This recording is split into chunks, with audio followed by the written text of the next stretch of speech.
I don't remember much from my childhood. I lived in a small town south of Krakow with my mom, dad, and 2 sisters. Those early days are a blur, but I remember going door to door around the neighborhood, asking for treats during the Dozinki Harvest Festival. It was a tradition of ours, since we knew the neighbors always bought too much candy. We'd gather leftovers and make a feast of our own. At every door you were greeted with a cheeky smile as the neighbors lovingly cussed out the scoundrel children of the Dabrowski home. Of course, happy memories are happy for a reason, because things get worse, and you get something to compare them to. My parents separated. My mother moved us to Warsaw, where we could be closer to my grandparents and uncles. Meanwhile, my father, Yarmer, did his best to stay in our lives, but it got harder and harder. He needed to work longer and longer hours, but he still sent us money every month. He wanted us to have a beautiful life, even if he couldn't be there for it. With every passing year, those visits grew further and further away. First, we lost Easter, then Christmas, then the birthdays, and finally, our yearly Dozinki festival meetup. Last we heard of him, he was barely making ends meet. He wasn't sending money anymore. And over time, he disappeared into memory. My mother remarried. My sisters graduated. My oldest sister moved to Ljubljana, while my younger sister went to Munich. My mother stayed in Warsaw with her new husband, but once the kids were out of the picture, she moved into her summer home up north. I love my mother dearly, but she's always had an eye for the luxurious. Always planning the next trip, the next sun-baked afternoon. I stayed in Warsaw.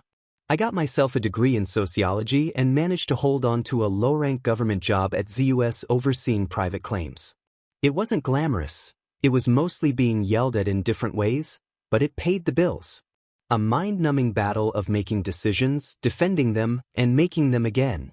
The year I turned 24, I got a letter from an estate lawyer. Turns out my father had passed away. This wasn't recent. According to the papers, he'd passed away several years ago. Some kind of accident with farm equipment. He didn't have a proper will, and dividing the estate among his living descendants hadn't been a state priority. It got lost in a folder somewhere, and now it has floated back up. They divided everything equally between me and my sisters. My youngest sister got his savings. My oldest got his car and valuables. And I got the house. I called the others to check who wanted to go see his grave. No one wanted to. They were all tangled up in their own lives and troubles. My family was under the impression that my father had abandoned us, and this was a way for us to abandon him back. I had a different impression. I always thought he was just working too hard. I decided I'd take some time off work to collect his things and check out the property, trying to get a better idea of why he'd distanced himself from us. And maybe I could get a better picture of my early life, that time where I was greeted with a smile rather than a complaint. It was a long drive. The roads out there aren't the best. It's a very small community with no more than about 250 people, most of which are wheat farmers, and there's not that much to do. There are only 2 things other than farms, a church and a store. Everything else is either too far away or too irrelevant. Going past the endless fields, I got so lulled into a rhythm that I almost missed the exit. It's so small that you can accidentally pass it by if you don't take the right turn. There are no signs. You can only recognize it from the church in the distance. I took a left turn and prayed to God the suspension would hold a little longer. I decided to pay the old church a visit. We'd spent a lot of time there. There was plenty of parking. It was smaller than I remembered, but then again, everything looked bigger back then. There is something uneasy about coming home after so long. As I stepped out of the car, it all just came back to me. The smells, the sounds. Even if you can't put your finger on it, there's something that tickles the mind as if to remind you, this is where you belong. Welcome, a voice called out. Sorry about the state of things. I turned around to see a man, a couple of years older than myself. He had well-combed hair and thick glasses. He was wearing a priest's garb. I'd almost forgotten. The village priest had been old even back when I was young. No wonder there was a new one. I'm Father Cherniak, he continued. Are you new in town, or passing through? I grew up here, I said. I'm one of the Dabrowski kids. Sorry, I'm not familiar, he smiled. I only came here last winter to pick up the work from Father Golick. He lived until last winter? I asked. Are you sure? Quite so, he laughed. 101 years old. I can't believe it, I smiled. God really does have a sense of humor. Father Cherniak showed me around. He told me his plans for refurbishing the windows. But the one thing that irked him more than anything was the doors. See, they were gone. The church was wide open. It's a local superstition, he sighed. A shepherd needs his gate to tend his flock. But every time I put the doors up, someone takes them down. Strange, I said. I've never heard that before. Really? I thought you were from the area. Guess I've been gone too long, Father. The church looked naked in a way. No barriers. I could see the gravel they dragged in, forgetting to wipe their feet. Father Cherniak had tried to put up some curtains, but the wind had torn them down piece by piece. Before I left, he showed me my father's grave. It had been vandalized. The headstone had tipped over, and there were no flowers. I promised myself to make it a little nicer before I left. But I didn't understand. Sure, my family wasn't perfect, but we'd never been hated. This grave looked outright despised. I thanked Father Cherniak and made my way across town. I wasn't prepared for what I saw. All through town, there were these wide-open houses, just like the church. At first, I thought it was some kind of summer cleaning going on, but no, all doors were gone. They weren't just open, they were removed. I could see all the way into people's living rooms. The hustle and bustle as homeowners moved from kitchen to bedroom, talking amongst themselves. I slowed down and looked a little closer. Not a single room had a door. Not even the bathrooms. A couple of them had curtains or insect nets put up, but no doors. House after house, completely open to the elements. A couple of them had welcome mats by the windows in their living rooms, as if to show that this was the way to enter. A couple of them had completely bricked the entrances where their front doors used to be, sealing it. Sure, small towns can get a bit quirky, but I'd never seen anything like this. I pulled up to an all-too-familiar driveway and gasped. I couldn't recognize my home. It had been vandalized. Every window broken, every door removed. I could see rats scurrying around. Walking around the property, things got even worse. There'd been a small fire in the backyard, spreading to the outer wall of the kitchen. It wasn't completely burned down, but you could probably punch straight through with little effort. And finally, on the far side, neon green spray paint reading, Sin Diabla, Son of the Devil. I couldn't believe it. They'd even clipped the chains off our swing set, leaving a rusted metal skeleton. It looked like someone had tried to start a tire fire but couldn't quite get it going. I had a hard time even picturing what it used to look like. There was this bottomless hole forming in my stomach where every smile I remembered seemed like a cruel taunt. Something must have happened. Something I'd never even heard of. Coming back around, I noticed a crowd of middle-aged men. They were standing just outside the property, looking over my car. I didn't recognize any of them. You at the bank? One of them asked. No, I'm the Dabrowski kid, I said. The son. You're the son, he spat. You want to join him in hell? Is that it? You know who did this? I snapped back, pointing at the house. Was it you? Could have been anyone, a man in the back added. Fucker deserved it. One of them gave me a knowing smile and nodded at the graffiti. They whispered something among themselves, letting out a chuckle under their breaths. They scoffed at me and wandered off, spitting curses and sneers. Not quite the welcome I'd imagined. I'd initially planned on sleeping in the old house, but there was no way. Not only was it wide open, it was a disgusting mess. I'm not going to go into detail what they'd done to the place, but I'd be lucky if I was able to give it away in its current state.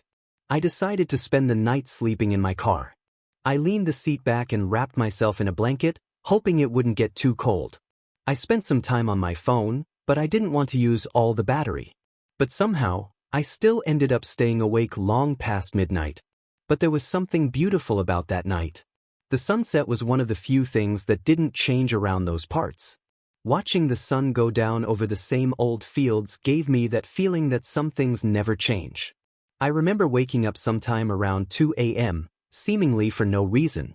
It wasn't cold, there was no one bothering me, and no notifications on my phone. A careful wind brushed against the hood of the car.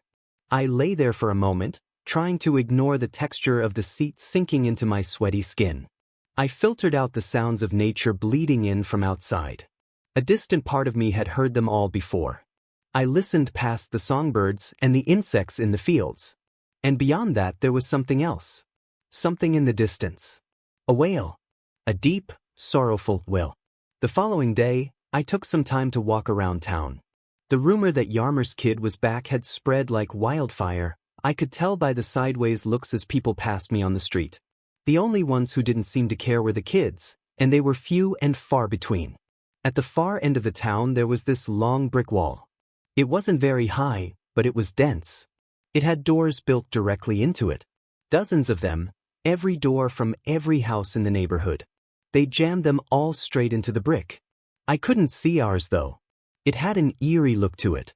Maybe 100 or more doors, all built to never be opened. I couldn't help but touch a few handles, making sure they didn't budge. There were a couple of teenage kids standing at the edge of the wall, observing me. I walked up to them, surprised to see they didn't back down. They had a cocky look to them, but at least they weren't openly hostile. Before I could say anything, they turned to me. "My mom hates you," one of them said. "What did you do?" "I used to live around here," I said. "Came to get some things." "Why'd you come back?" he scoffed. "I'm leaving the moment I can afford it." "Same," said the other, rolling an unlit cigarette between his fingers. I gave them a tired look. A man passed us further down the street, throwing daggers at me with his eyes. Talking to the wrong person would get my teeth knocked out, for sure. I turned to the kids, lowering my voice. "I'm Dabrowski's son," I admitted. "That's why they hate me." The second kid nearly dropped his cigarette. I managed to bribe them into a conversation with the promise of a six-pack from the next town over. In return, they'd give me the unofficial tour of what had happened these past few years. The fair trade, I suppose. I'd apparently missed quite a lot. We wandered to the east side of town. There was an old farm that had stood there for ages. It didn't really have a name, it had just been part of the background. It was barely even a frame anymore, it was just the outline of what had once been a home. It started years ago. People heard knocking coming from that ruin. It used to have this door that still stood, clinging to the edge of a rotted outdoor frame. You could hear it at night, one of the kids explained. Knock knock. Like a door to hell. "Sounds awful," I said. "Not to everyone," the other kid sighed. There was one guy who liked it. It wasn't a hard guess as to whom that might have been. Rumor was my dad had gone up there one night and opened the door. It had crumbled off the hinges, and according to the townsfolk, something stepped through. Some called it the devil. A couple of kids thought it was an alien.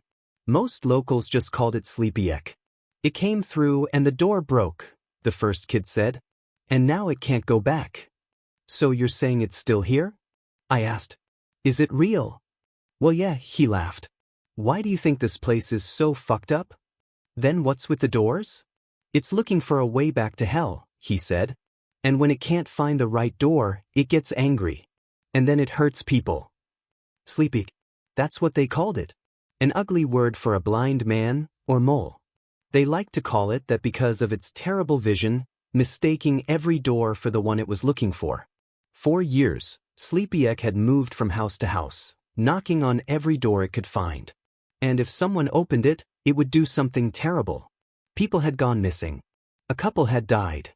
I drove my adolescent guides to the other town to get them their promised beer. They told me all they could as we went. It felt a bit weird driving off with a couple of teenagers, but I got the impression that these two had done far worse for far less. Delinquents, but honest ones. At first, people had hidden in their homes, but then Sleepyek had knocked until the doors broke. Then it would knock on the inner doors. So over time, people removed their doors. Those who didn't would get a visit at some point. With all the discarded doors, they built the brick wall, tricking Sleepyek into knocking around at night. "This can't be true," I said. "It's absurd." "It's true," the first kid said. "That's why they hate your dumb dad. He let it in." "But it doesn't make sense. Why don't you just pack up and leave?" "I'm gonna," the first kid said. "I told you." The second kid pondered the question for a while, then shrugged at his friend. He answered as if he'd thought about it 100 times. Wizardsy dobers, LW domenagel peach. Everywhere is good, but home is best. Of course he'd say that. Come hell or high water, home is home. I got them their 6-pack and some fast food. I got some for myself while I was at it. It wasn't a long drive all in all, but long enough to be a bother. By the time we got back, it was almost dark. They rushed out of the car, waving a hasty goodbye. As they did, the second kid called back to me. Go see for yourself, he said. Sleepyek comes out at night. He pointed down the street towards the brick wall. I nodded at them in a silent thanks. I didn't believe them. I had to see Sleepyek for myself.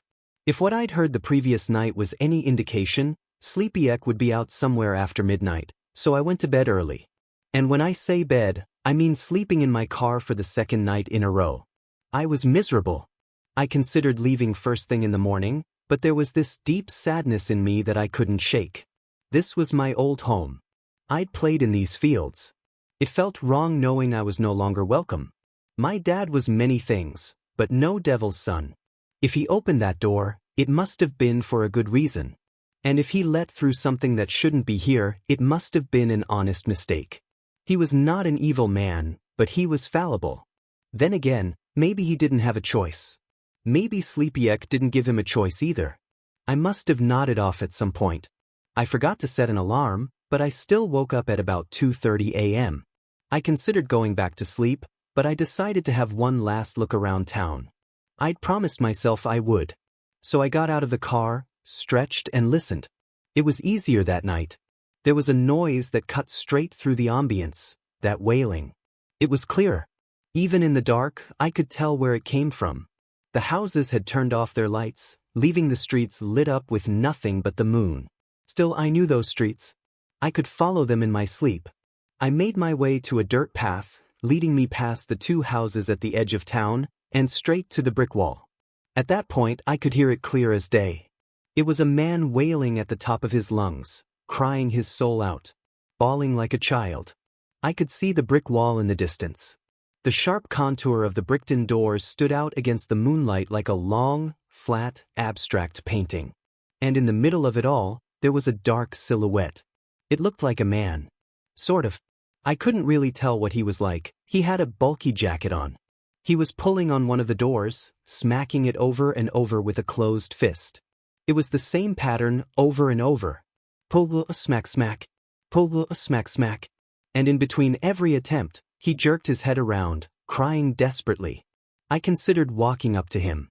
This wasn't some kind of devil, this was a heartbroken man. As I took a few steps closer, I noticed something in the corner of my eye. A light.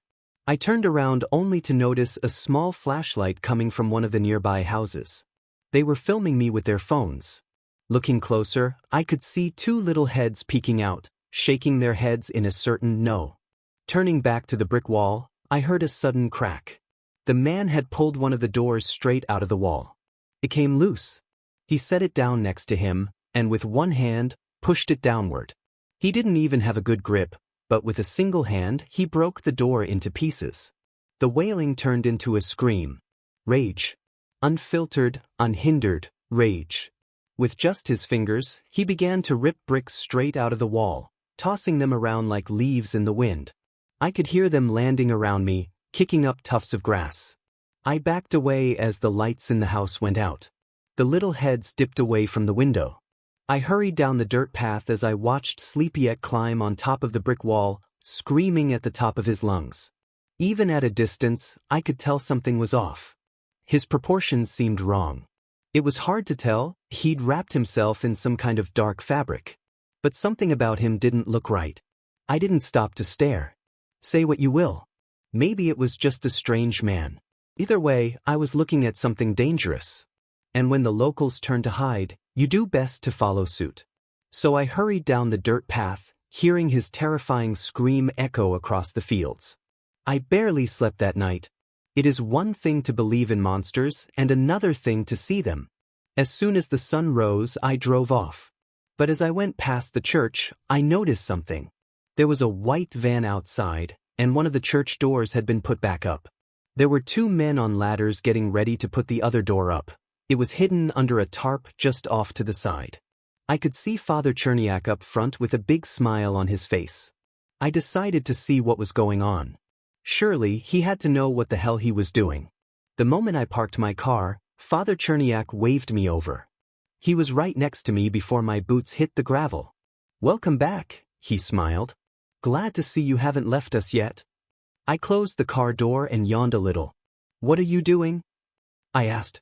"What is this?" "You inspired me," he said. "For an outsider, this place must have looked awful. I saw it, I saw it in your face." He turned back to the church as the two carpenters began tipping up the second door. "It must be dignified," he continued. "Our Lady deserves better, don't you think?" "This is a bad idea," I said. "I've seen that thing around town." Father Cherniak shook his head and put a hand on my shoulder. This was a man who was trained to talk to people, I could tell. "If the Lord's house can't shelter you from the devil, what can?" In exchange for a little manual labor, I was offered a hot shower and a proper meal. After sleeping in my car for a couple of days, I couldn't say no. Smooth talker or not, Father Cherniak seemed an honest man. He believed what he spoke of. As the hours passed, more and more people dropped by. Mostly townsfolk coming by to cuss him out for being an idiot. Some of them threw rocks at the doors, demanding he take them down. Others, in turn, thought it was about time someone at the church had some balls. Just like Father Cherniak had said, if a house of the Lord can't shelter you from evil, what can? By late afternoon, there was a significant gathering of people. Even those who had acted in anger earlier in the day were swayed. The argument was simple: do they not trust in God? There was a bit of a cookout. Some brought sausages or steak for dinner. I spotted the two teenagers in the crowd, stealing a bit of wine from one of the elderly. I lost track of time. It felt a bit like the harvest festival back in the day, something that drew the town out of hiding. The sounds and smells were the same, and I could see from the smiles in the crowd that I wasn't the only one feeling that way. Later in the day, Father Cherniak held a sermon. I don't remember much of it. I was having trouble staying awake. That, if anything, felt just like when I was a kid. It's amazing how something as stiff as church pews can be so lulling. But there was one part that stuck with me. "The door is a threshold," he said. "And the door of a church is the threshold between the vile and the sacred, between sin and saint. We can no longer live in uncertainty. We must live as we teach, and we are proud to say, we have been taught well." The sermon continued into the evening. It ended just after sunset. Some people wandered home, but others were shamed to stay. It was no longer just a public gathering. It had turned into a challenge.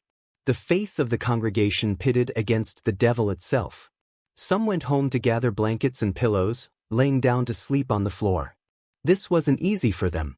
Some talked about the people who'd disappeared over the years. People who'd opened the door when Sleepyek first came to knock. An elderly woman had gotten her neck broken.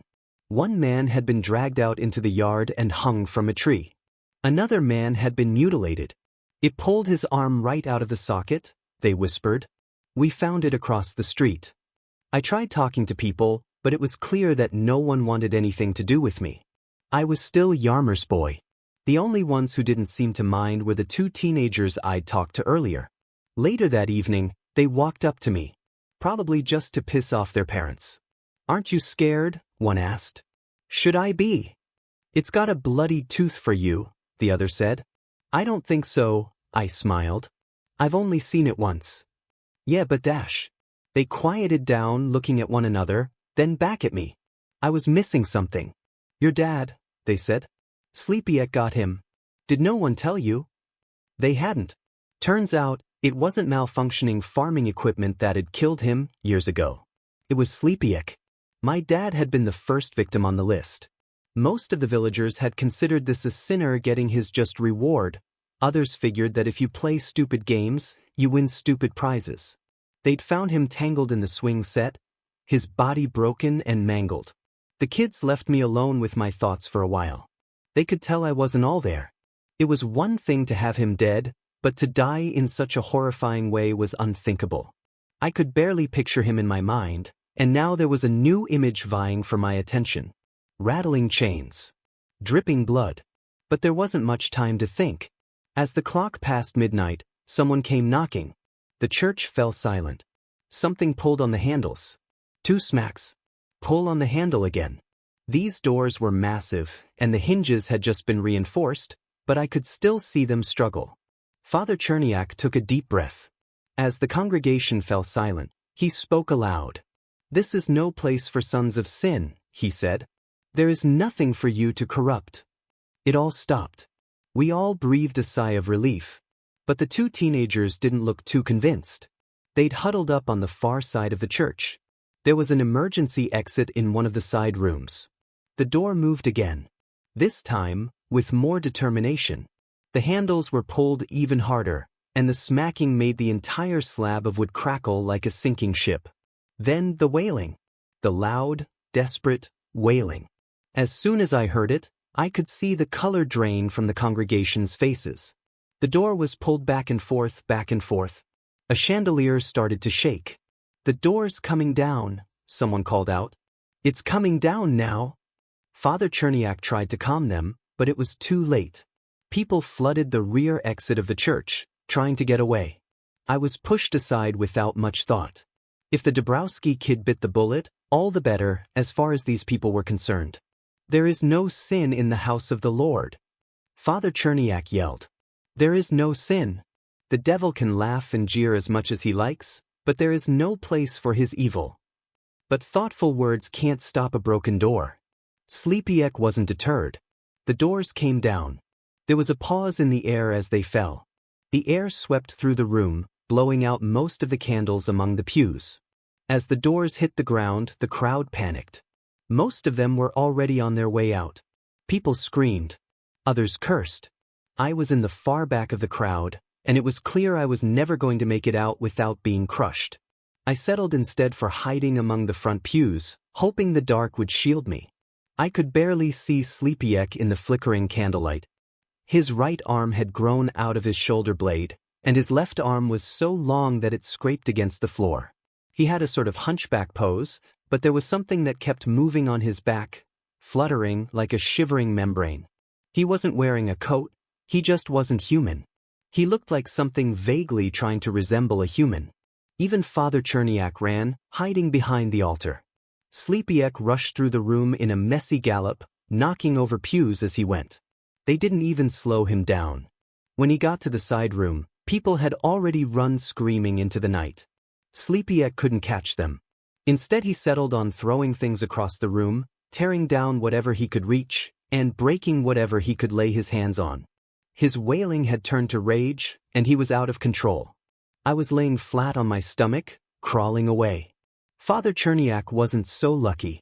Just like Sleepyek had done with the brick wall, he climbed up on the altar. From there, he could see the priest. I don't like to recall what I saw. It's unworthy to make a spectacle of tragedy. But Sleepyek didn't care for titles or words. He didn't care about anything.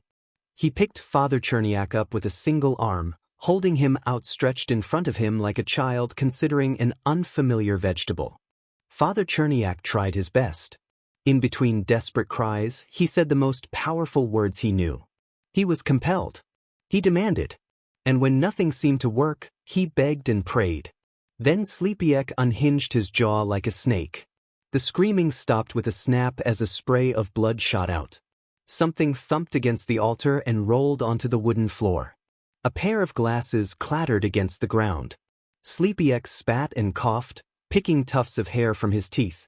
He let the body slip from his grip, drooping unceremoniously to the red carpet. I remember crawling. I crawled as quietly and carefully as I could. Sleepyek was big, but his footsteps were light, like he was tiptoeing everywhere he went. I didn't notice he was behind me until his shadow drowned me. I rolled around, only to see his vast shape towering over me. He must have seen me. There were still a couple of candles. For a moment I saw his face. A half-made gray thing with black, inward-leaning concave eyes. A faint shimmer, like scales from a fish.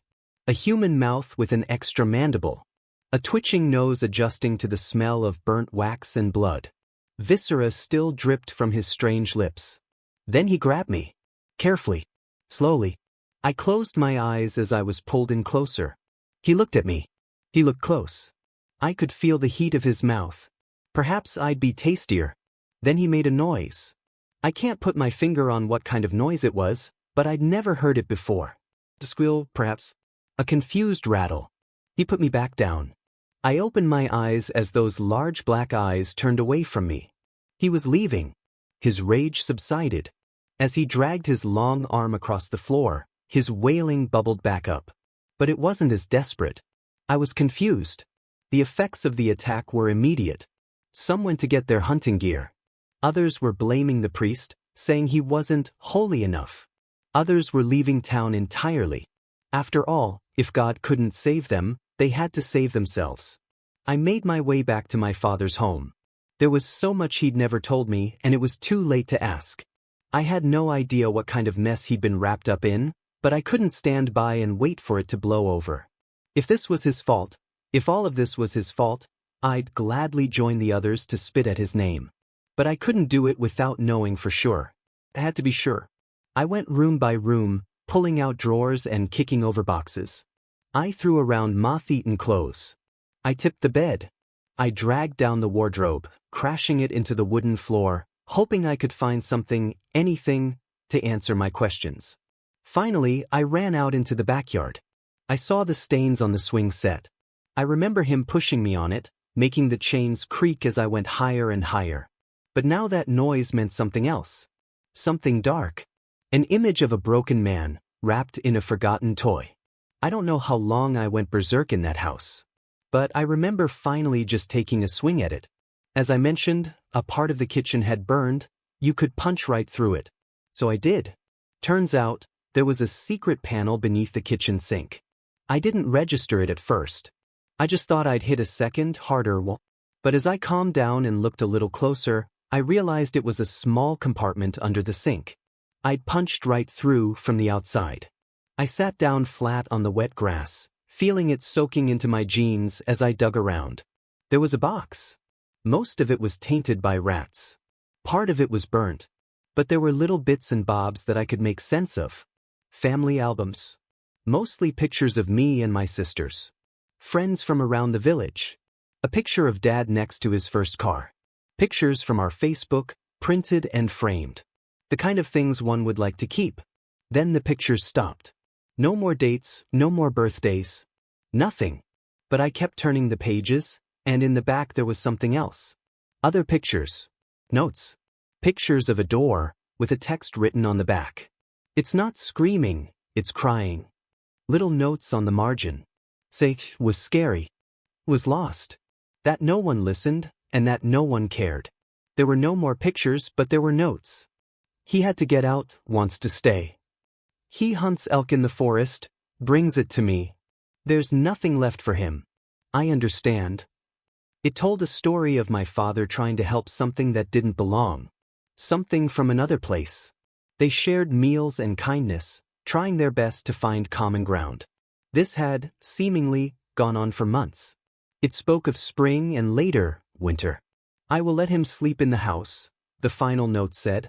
Maybe it can help his night terrors. Something must have happened.